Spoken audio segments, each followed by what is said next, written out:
you've seen now a few performances of the Odin Teatret, and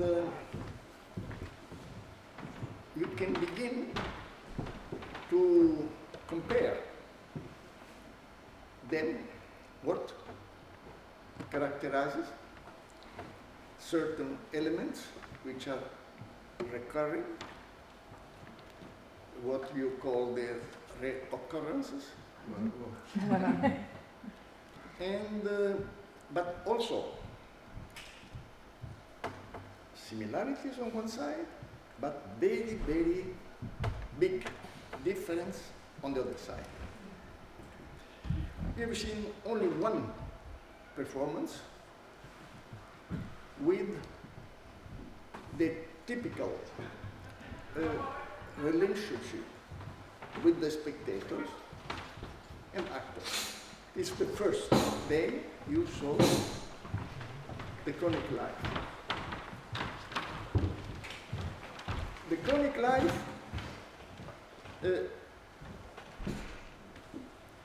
is very different in its relationship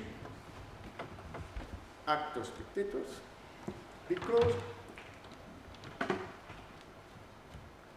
at the difference of the solo performances you have seen, which are what we call Italian stage, the stage which you will find everywhere, all over the world, which was developed in Italy in the course of the 16th, 17th century, and is a sort of marvel from the point of view of the perception of the spectators. You can really see perfectly what's happening on that stage.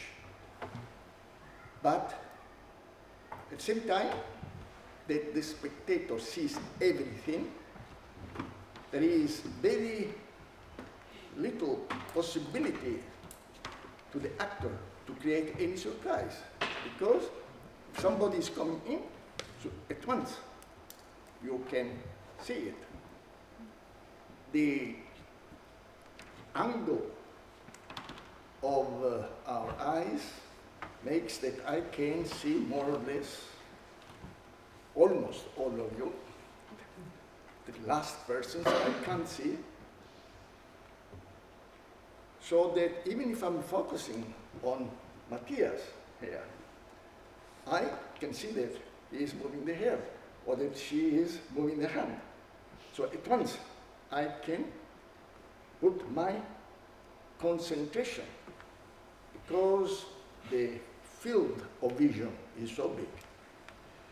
When you don't use the Italian stage, which is meant to this sort of perception, and you use the relationship of what you saw in the chronic life, we call here the Odin, this is the river space. Why river space? Because it is as you are sitting on a river, and if you are looking to the right, you can't see what's happening at the left. This is very strange way to put a spectator, because it is as you don't want him or her to see all the performance. Which means that when you go to any performance which is presented on the Italian stage, then you as a spectator see the montage of the director and the actors. You understand the word montage? Very important. Dramaturgy, the structure.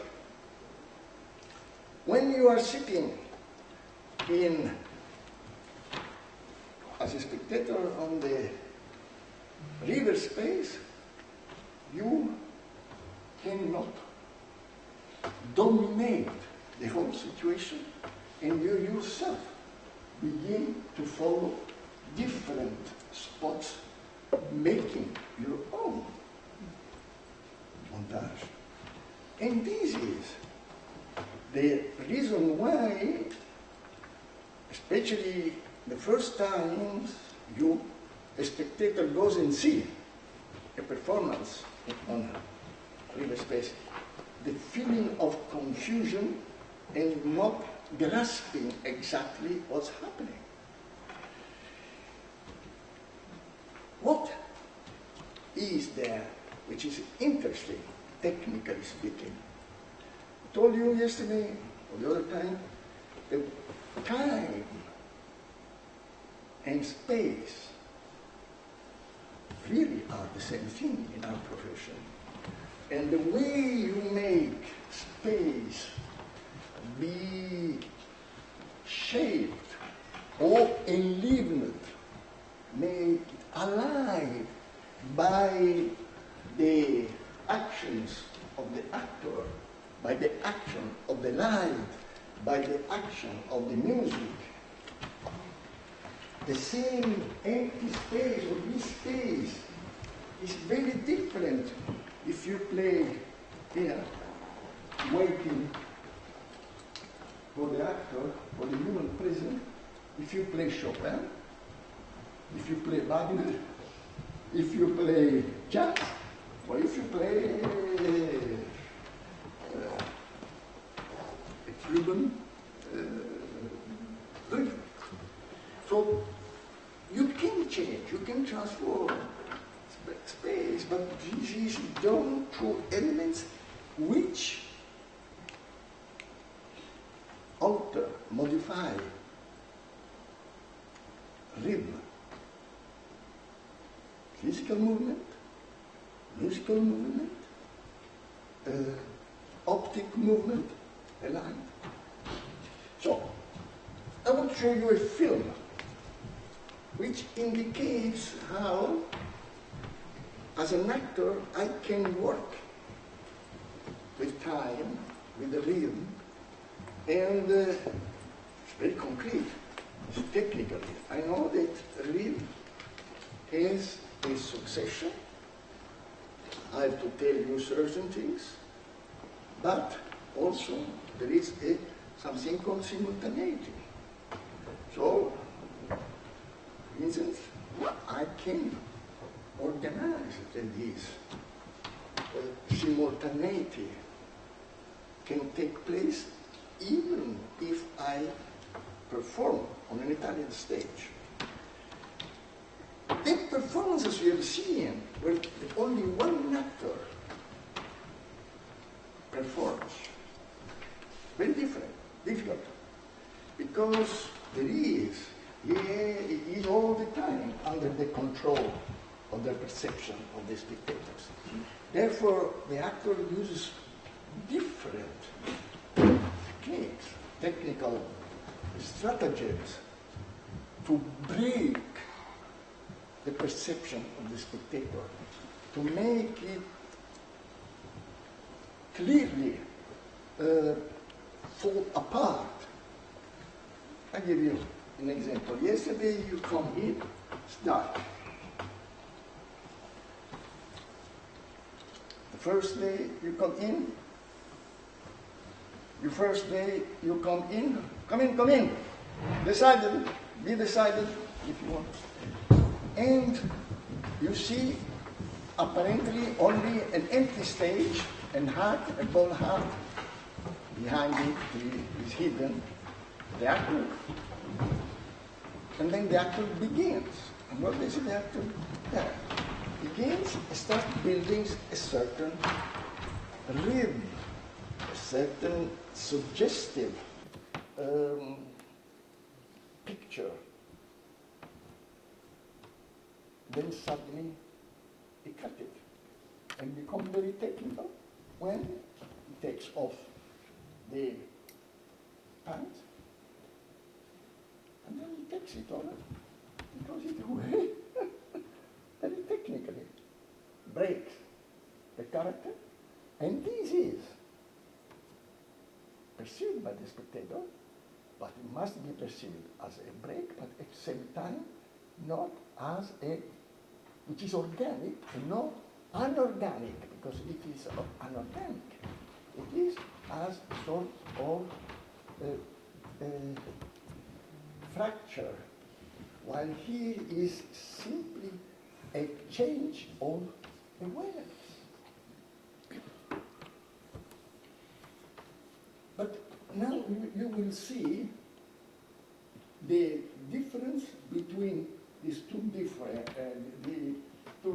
types of relationship on the Italian stage and on the river, on the river space. There are some beautiful shoes here. I will let them enjoy the fresh Danish air.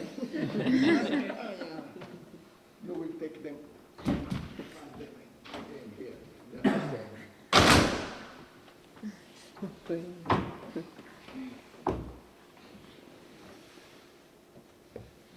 andare.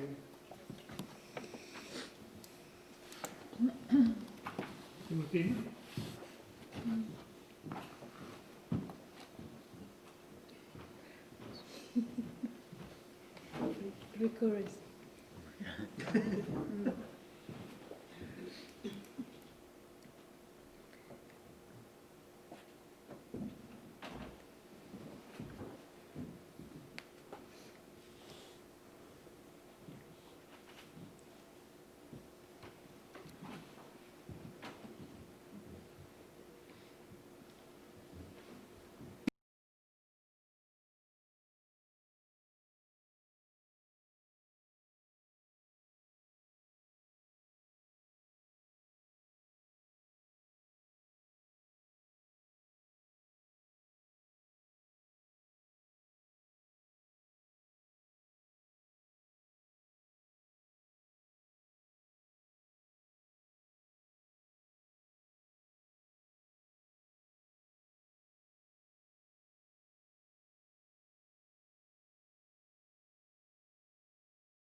River space.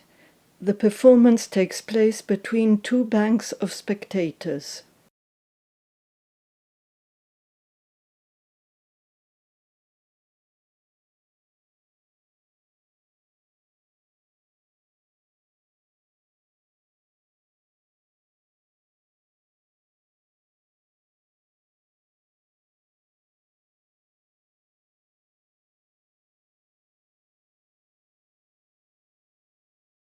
Banks of the river.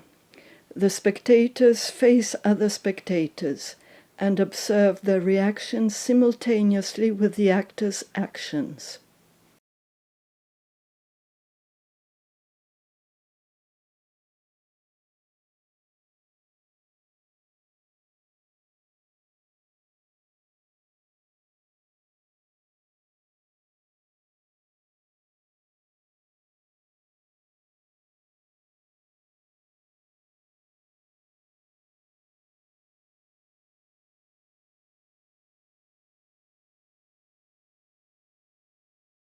Partially embraced space. The spectator's gaze does not embrace the whole performing space. Each spectator decides where to look.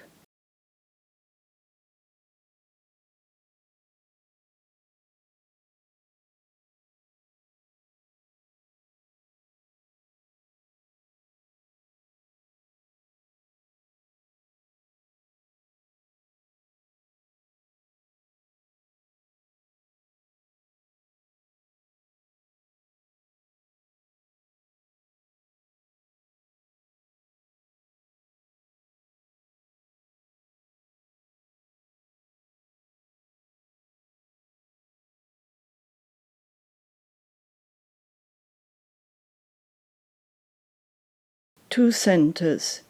The space has two centers, a fixed center, geometrical, and a dynamic center, the moving actor.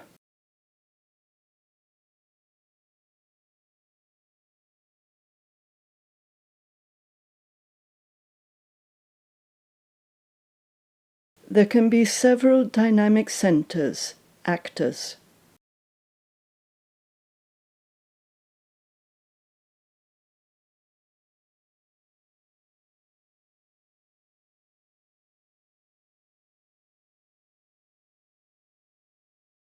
Convergence. The geometrical center and the dynamic centers coincide.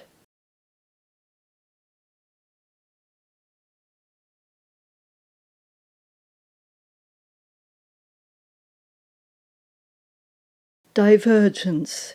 The geometrical center and the dynamic centers diverge.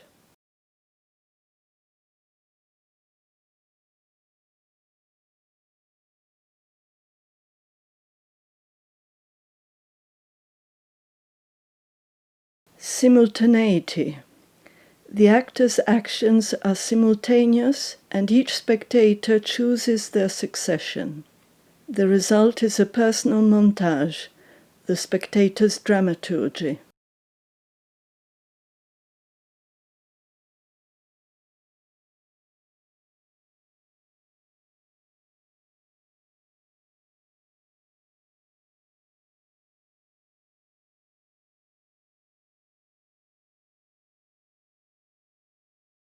Space can hide.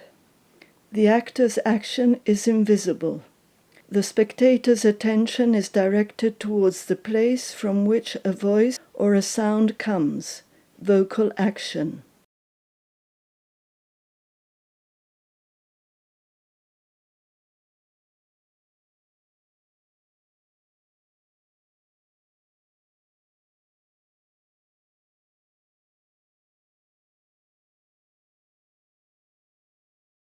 The actors change the space.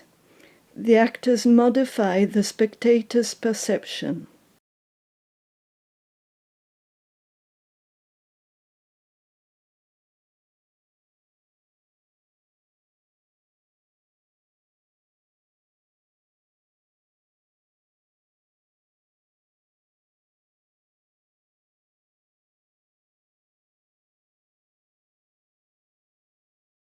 The space perception changes. The spectator's gaze moves down towards the floor,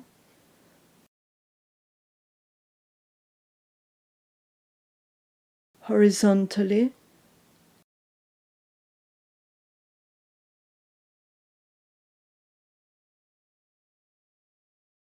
upwards.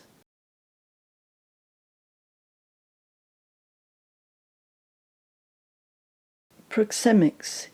Each spectator has an individualized perception of the actor's proximity.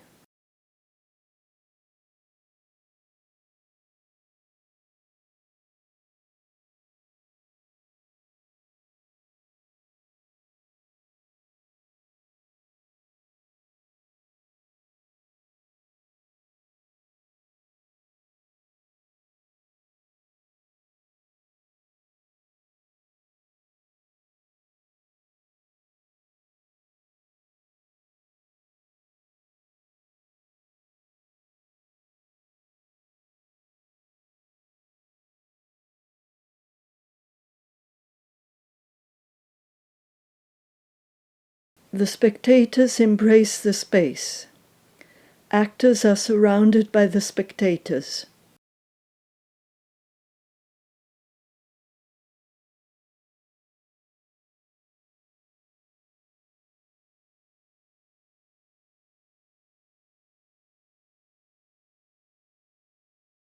The space embraces the spectators.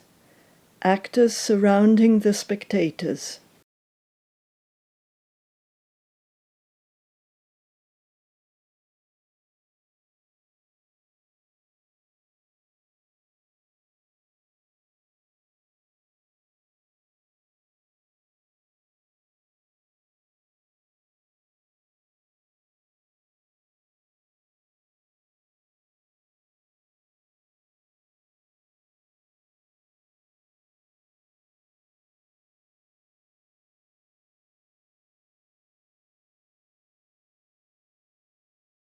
The actors make the space breathe, contracting and expanding it like a heart. Then the film continues showing the different performances of the Odin, and so that you can see a concrete example of what we do. But these are the principles when we work. Being aware of one thing, we do a lot of work in order to become, as actors, expressive, skilled, to know how to make the individual spectators think, be engaged intellectually at a very personal level, in their own biographies or their life, what they've been living. I feel this, or no, this, not like this. And all of this is connected to the emotional and sensorial, kinesthetic effects. Once again, kinesthesia is fundamental in the live performance. But when the actor is working all the time on what we can call his know-how, in reality, on what is working? He's working on himself, of course, but only because he or she wants to manipulate the perception of the spectator. I'm not interested in the technique of the actor. I'm interested in the perception of the spectator as a director. Therefore, I do theater. If I was not interested in manipulating, simply washing the heads of my spectators, I will not be doing theater. I will be doing something else, maybe yoga. If I start working from developing my inner life to exercise, yes, yoga. And we know that the actor's technique is being used also as a form of yoga. When Grotowski left theater, which means then when he decided after 10 years as a director, he was very young, he had only been working 10 years. Then he decided not to do any more performances. But what does it mean? It means that he's no longer interested in the spectators, and then he says this over there. I'm no longer interested in the spectator, I am interested in how to use the exercise, the process, not the result, but the process, as a sort of inner personal enrichment. But for those who are doing theater, the aim is the perception of the spectators and how to manipulate, how to be aware that anything the actor is doing, if you are a director, the actor is doing, how is seen by the spectators. When we speak of spectator, we cannot speak about audience or about public. The spectators are individuals. Each person sitting there, this is our biography, and belongs to different generations. When I speak about concentration camps and crematoria, people of my generation will at once have a very different physical reaction. Then, for instance, generation came later and only read. We saw it, with our own eyes. We met people who have been there. So when we speak about something which is far away, in general, Lebanon, earthquake, in Iran, it's very different for those who have been living in a territory, in a region where earthquakes are frequent. And for those spectators who have never been experiencing an earthquake, never been, even as tourists, to Japan. And every night in his hotel has been literally been slightly moved every time, every night. So each spectator is a microcosmos. But if you don't think about that, you are betraying the most essential aspect of our profession, how to embrace each of those people who have come to see you. A spectator is a person who literally offers 1 hour, 2 hours, sometimes even 3 and 4 hours of her life. In winter time, they leave their warm homes, take subway, buses, if they have another car. Then they come across the cold.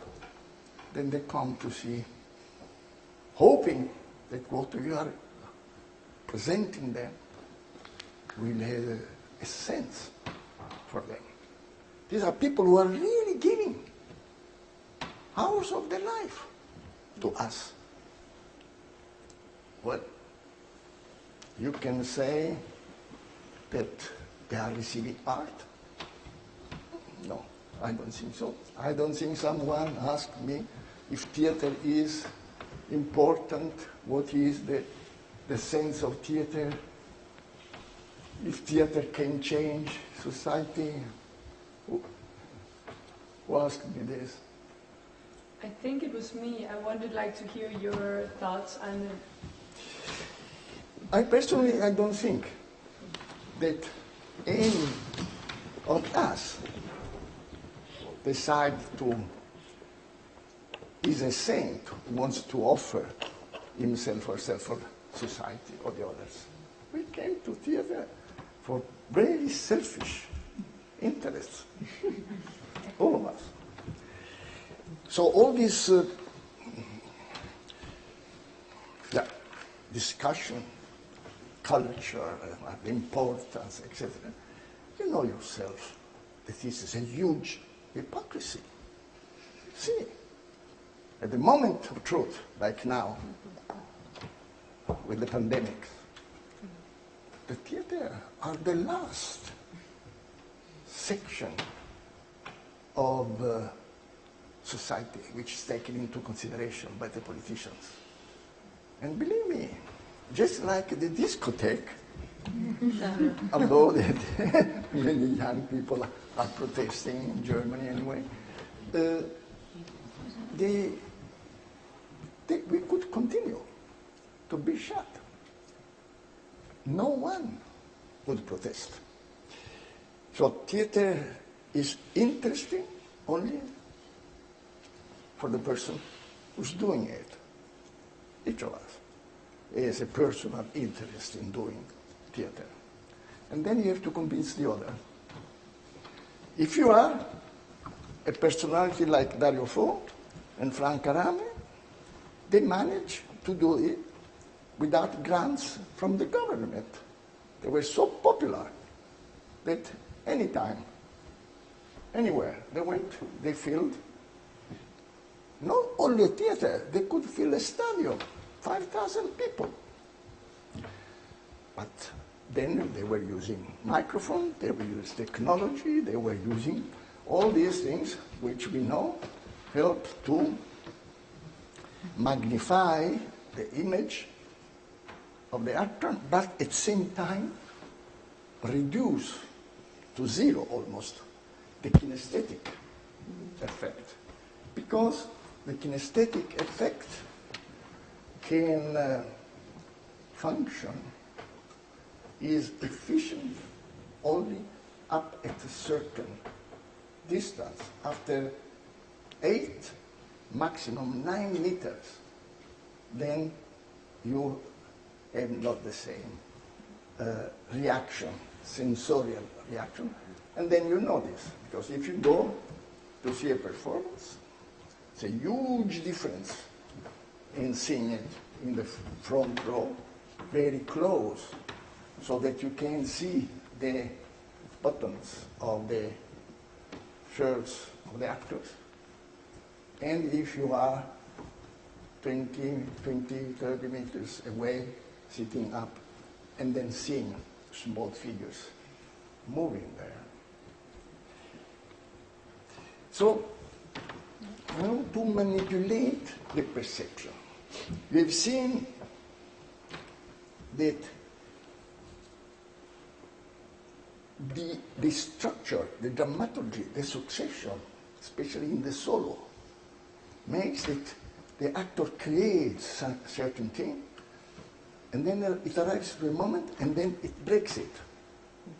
And then it begins again, partially in order to create this feeling of changing, but also for making the spectator rest, and again begin this sort of manipulation of their attention until a certain point, and then again.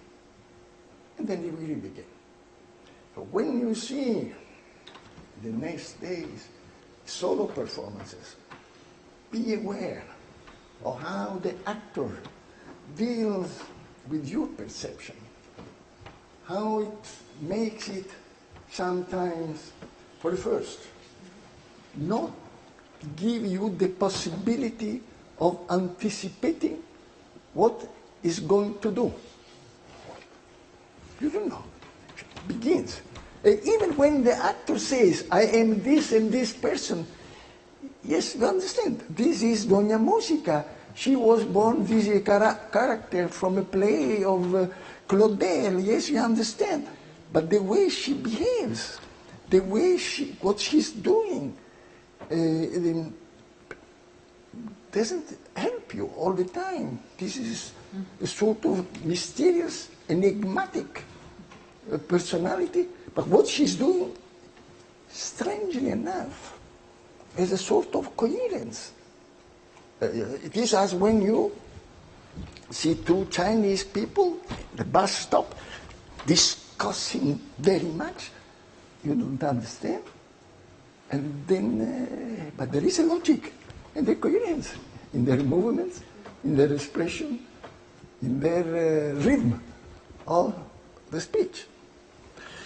So see how the performance is built on with different layers, level of organization. If we think of a performance as a living organism, just like ourselves, we are a living organism. But how? We are so complex. Our living organism is like the one of Che Guevara, like the one of Einstein, like the one of Marilyn Monroe. Extraordinary, unbelievable, complex. But how did we and these three persons I mentioned began? Their parents, they met, they copulated, then a huge amount of spermatozoa starts fighting Many of them, all of them died, except one, who managed to reach an egg in the vagina and fecundate it. And here begins the interesting process for us. This small action doubles, becomes double, and then double, and then double. Then something which we can call a structure begins to appear. And this structure, with the time, you can see it. Looks like a small rat in reality when you see it. The hands, they have no fingers. And when you are to become a father or a mother, one of the first thing you do when the child appears is to start counting the fingers.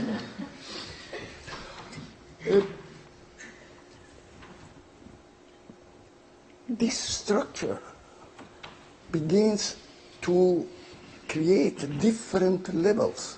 There are cells, molecules, and it's very important that they function in a certain way, otherwise you have problem in your immunity system when the organism is there.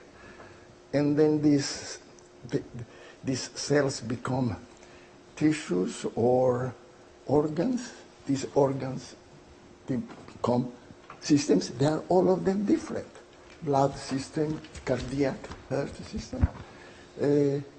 You have the complexity. And this is very evident, also this different level, which you recognize in the work. When we work on a performance, we have a text. And then we start saying, how can I go and pick this microphone? Can I go directly or opposite? I can go like this. Oh, and then you are working on the level of the dynamic, of the physical dynamic, or the visual aspect of what your actions should say to the spectator. And then I should say, I like you. Shall I say this? I like you. Really, as I was embracing you. Or should I say, as I wanted to, I like you because I want to bite you. And then you start working on your voice. Then you have to put together this physical action with I bite you or opposite, or I bite, etc., etc. So you see that you slowly, your structure, your single elements which you have found, you can start putting together and try to add other direct, so that the action, the physical actions say something. The voice says something else, and the text says something else. And what have you been doing here? You've been doing the same process as a poet or a composer, where the poet starts using words, creating all the time oxymorons. This is the most important creative tool of the poet. An oxymoron is the relationship of two words which are contrasting. When I say the white night of St. Petersburg, the white night, the night cannot be white. When I say the clear enigma of life, I understand it's an enigma, but cannot be clear, the enigma. So what a poet uses is exactly the sort of collisions of meanings which revive the familiarity of the language we know, we use ourselves, and we read the newspaper. There is a huge difference in reading an article in a newspaper and reading a poem by Garcia Lorca, Neruda, or T.S. Eliot. Words, they are. Both the journalists and these poets are using cliché. Words are cliché. But the way, the relationship between these clichés, the way you are saying certain things with 20 words or 7 words.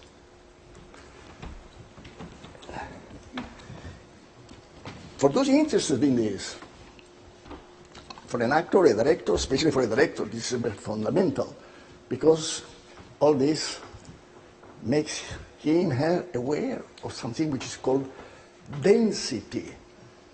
All creative process is a process towards density, putting together as much as possible of elements, intellectual, sensorial, chromatic, visual, auditive, so that the experience by just seeing a painting or an image or listening or reading, then you cannot grasp, you are obliged really to see and re-see.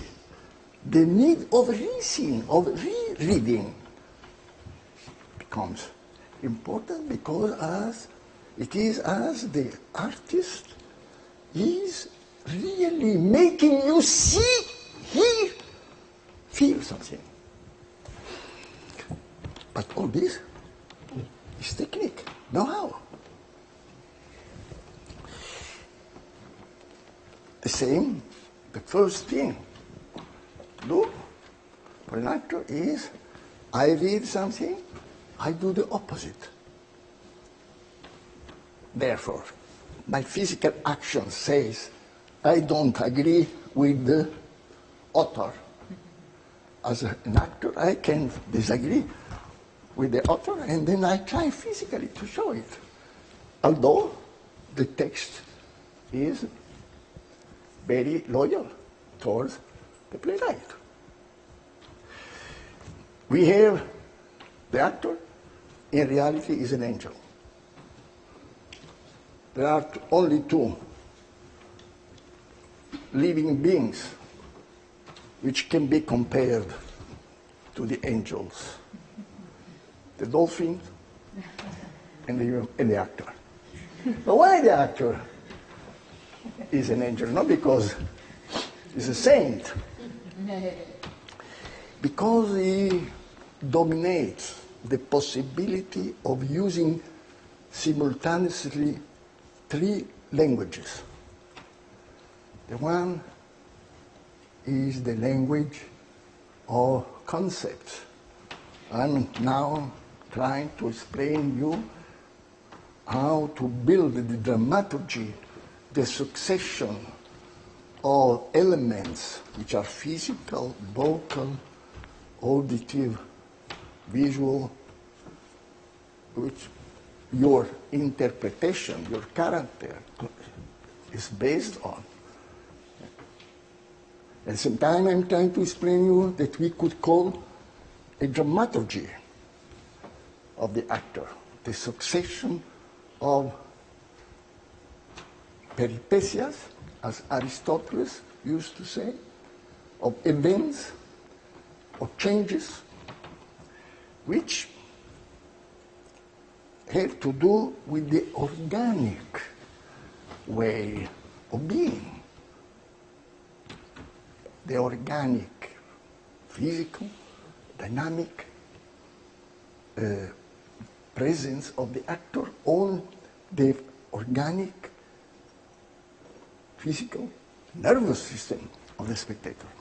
And then you hear another dramaturgy, very important, which melts into this dramaturgy of the actor. It is the dramaturgy of the director, which has to coordinate the individual. Dramaturgies of the actor going in different directions. How to unite it?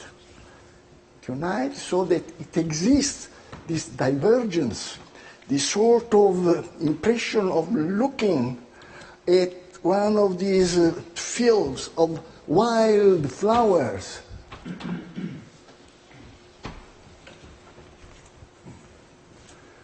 I like very much to pay taxes in Holstebro because the municipality of Holstebro has been taken. When you go outside, all the roads taking away from Holstebro or leading to Holstebro, there are fields which full of wild flowers. And then it's written, please go ahead, pick up a bucket. Fantastic. I don't know which party politician I would like to vote for him or for her. So this is the perception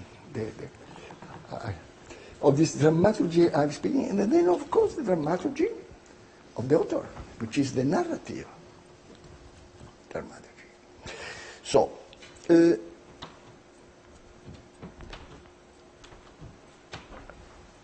space, the framework, is important, becomes the allied, the best allied. We all know this experience. We go to theater, and then when the curtain, if there is a curtain, I like theater which have a curtain, because I arrive there and then what is behind it? And I hate to come and see it, just like the Odin.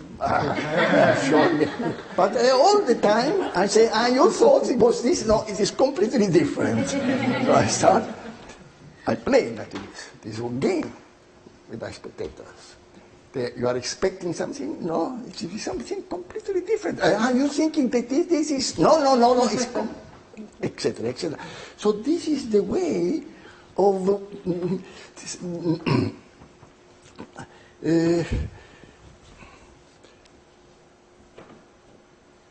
of building an experience labyrinthine, or like going into a labyrinth. What is the experience of going in? If you're going in a direction and then suddenly, no, it's not there. Then you have to go in another direction. No, it's not there. And then you have to go back and then in another direction. Once I was going on a bicycle, and then in front of me there was a man on a bicycle. And then he did like this. And it was a very decided gesture. And I was very surprised, because if you want to go to left, you do like this with the whole hand. So why was he doing like this? And then suddenly he starts doing like this.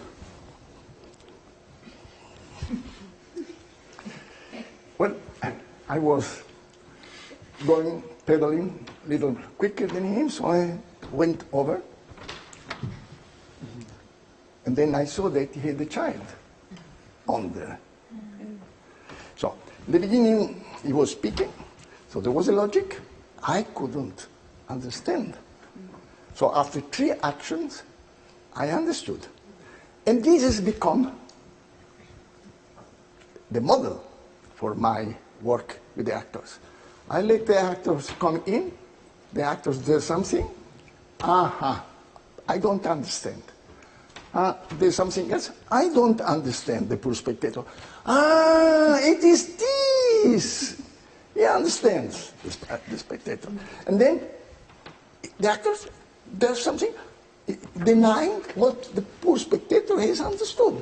And so on, and so on. So all the time, this is to create a sort of labyrinth, which is also one of the elements which transforms space into time and into rhythm, and in a sort of condensation of what is our usual feeling of the running of time, or the flowing of time. Very often when we really enjoy something, when we go out, we feel, oh, it's very short. The whole thing was very short. When we dislike it, it's very, very long. So, I think that one should, as a theater person, actor, director, have a purpose to transform eternity into 1 second. This is the aim.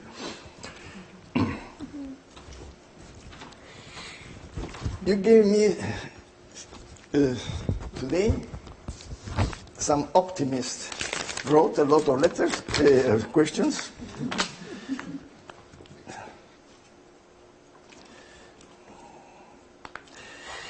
I never give advice. People ask me, what advice would you like to give to? What? I never give advice because if the advice is gratis, if you pay me, then they come. If you want an advice, you go to a lawyer. 2,000 crowns he wants for 15 minutes. Yeah. So I have nothing against giving you advice. You have to pay. Otherwise, they are nothing worth. How do you inspire the actors to their research? Ask the actors. Ask the actors, well, how is it possible that you have been with the same person who is repeating the same things all the time? Is the same obsessions, who tells always the same jokes. And they've been with me almost 60 years. So ask them. Excuse me. But we were with Julia before, and there was no time for questions, so she told us to ask. Very good. She wants me to make her job. No, I will be coming one day with the actors. Will be answering to you to this question. Yeah. But of course, it is my task to inspire the actors. So in the beginning was not. If the actor has never been working with me, everything I'm saying, it's very new and inspiring. We search together. The actor is satisfied. When the actor has been working a couple of performances with me, he starts knowing my way of working. So I have to find out what is inspiring him or her. Therefore, I have to find characters or certain difficulties, there are things which are very difficult and which oblige this person to really to fight and be unable to use the experience she has. So this is a process which we all, after a few years, try to build when we start a new production. We begin by using all the space. For instance, we begin with this empty. So we begin with the first improvisation. We start putting together, and then we say, oh yeah, maybe if you do this with the chair, so the chair comes in, and then develops the structure. After 3-4 performances, I decided to begin by inventing an obstacle so that we could not use the space. So I decided the space should be just a half a meter, only a line like this. You should, as an actor, not move freely, but so that any time you met another actor, you had to go like this. No, of course the actor starts doing this, but very often they put a foot like this. Say no. Therefore, I built something like this, and the actors were performing on a sort of bridge, like this. They fell. So they become very aware. Any step they were doing. And I became aware that when they met, then they were so close, then for the spectator, the kinesthetic effect was very unpleasant. Because if you don't have a space which allows to create, I'm distancing you, or I am creating a sort of approaching. So you cannot describe certain relationships or changes in the relationship of the actor. So this small space didn't allow this. So I decided to put another piece.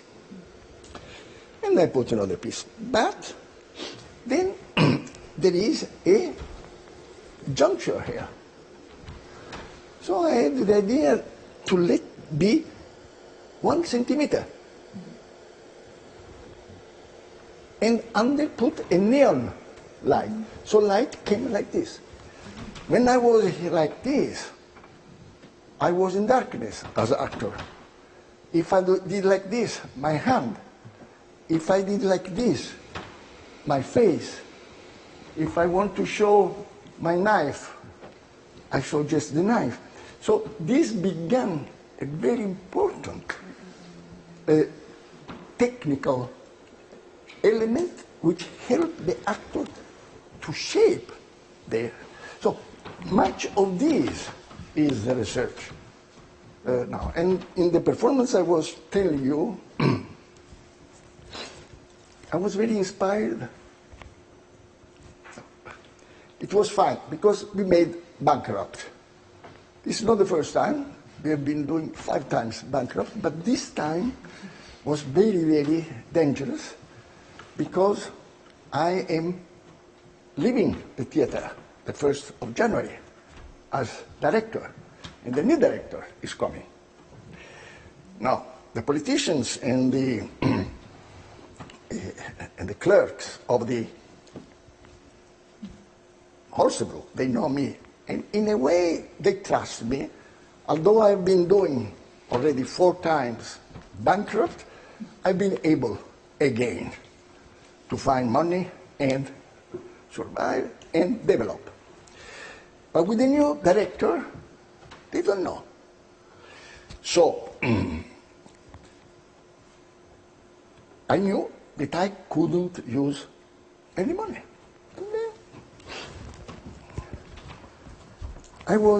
I'm very fascinated by a person who is the most unbelievable personality still alive. His name is Reinhold Messner. You know him? Yeah. Exactly. Reinhold Messner. Reinhold Messner is an alpinist. And is the only one who has been climbing the 8,000 alone and without oxygen. Until now, no one has been able to climb to the Everest without oxygen mask. He managed it. He has written several books, and these are extremely interesting because it makes you understand how human beings think and achieve results, not because they feel a nationalistic pride of letting the German or the Italian flag there on the Everest, or because they want to conquer the Everest. No, he says, I'm doing this because I want to challenge my fear. I'm afraid. And many times, this is extraordinary, many times he tried to climb, and then when he arrives almost at the top, he has not the force, the stamina to the few more meters, and then he goes back. So this is the thing. And he writes about something which is very interesting. It reminds a bit of Grotowski's poor theater. But for Grotowski, this renouncement of stage design, to music, to all which characterize a performance, which I enjoy when it existed like this, it was a sort of attempt to go back to the essential in theater, the relationship actor-spectator. For Messner, is because he was from Alto Adige, which is a region between Austria and Italia. So he is of culture German. He speaks German, so he's in a minority in Italy. So every time there were alpinistic expeditions, Italian expedition to Everest, all that, they never chose him because he was of culture German. And the same, when the Austrians were going there, because he had an Italian passport, the poor fellow. So he wrote. So I was in despair. Nobody wants me. So I start thinking, I have to do alone. The only thing is to do alone this. And not only I have to do alone, I can't use all this technological support which this huge expedition here. They have up to 500 Sherpas, poor Nepalese or Pakistani, who climbed with them and built the different camps up to, in reality, 1,000 meters from the top. So he starts alone, and he called it the alpinism of renouncement. So I said, okay, I will do a performance of renouncement, which is very easy in reality for me, because I began. I had nothing. I began with 4 actors, and with 4 actors we did a performance without any stage design, any light. We had 4 strange clothes, and then we were there moving around. So we have begun like this. Not only I decided just to do this, I decided not to have light either, because otherwise I have to go to someone, pay him. No. Therefore, I have only darkness. No. But the spectator must see something. So here, this situation of renouncement obliges us, how you inspire, that we all are in the same actor and director, in the same situation, that we cannot use the previous experience. So this is the, yes, I know.